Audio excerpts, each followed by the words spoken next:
Hindi ka na mahihirapang pang gumawa ng kalamay or ng dessert kapag pinanood mo yung ating video. So una, dito sa aking kasirola, naglagay lang po tayo dito ng isang sachet or 24 grams ng leche flan jelly powder.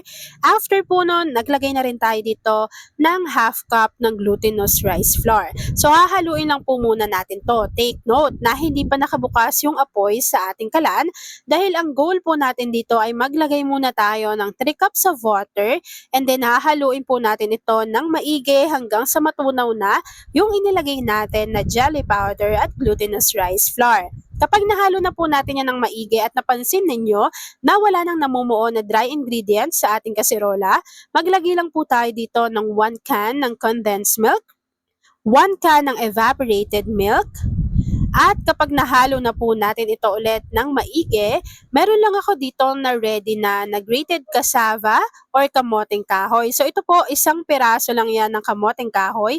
Ginadgad ko lang at inilagay na natin yan dito sa ating mixture.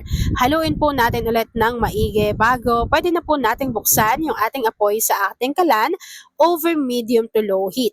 Hahaluin lang po natin to continuously stirring para po hindi manikit yung mismong mixture natin sa bottom ng ating pan.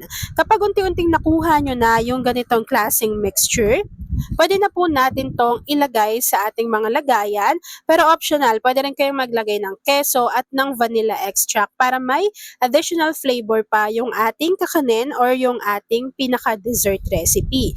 So kapag nahalo na po natin yan na maigi at nakuha na natin yung ganitong consistency, ready na po tayo sa pag-assemble. So, ang ginawa ko, kumuha lang ako ng lianera, tapos dito ko na siya nilagay para magmukha siyang parang leche flan. So, kapag nailagay na natin yan dyan, mga kakusina, hihintayin lang po natin tong lumamig, mag-set at mag-firm, and then after po nun, ipapakita ko na sa inyo kung ano yung natapos nating easy dessert recipe.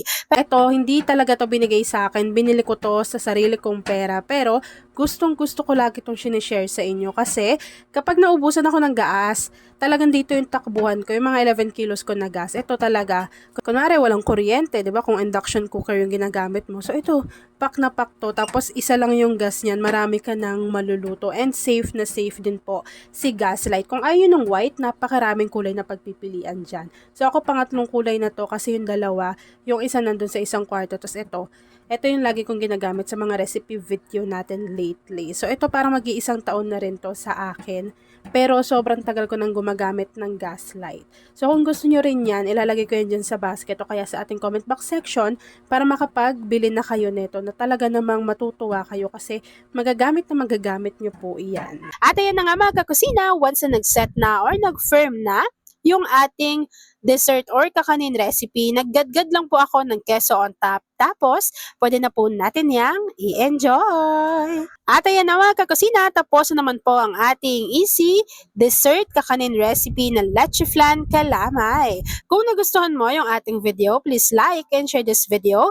At kung hindi ka pa nakakapag-subscribe sa ating YouTube channel na Kusina ni Angel, please click subscribe button, click mo na yung notification bell, click all para lagi kang updated sa bawat ina-upload kong mga videos. Yan lang mga kakusina. Thanks for watching and enjoy this video.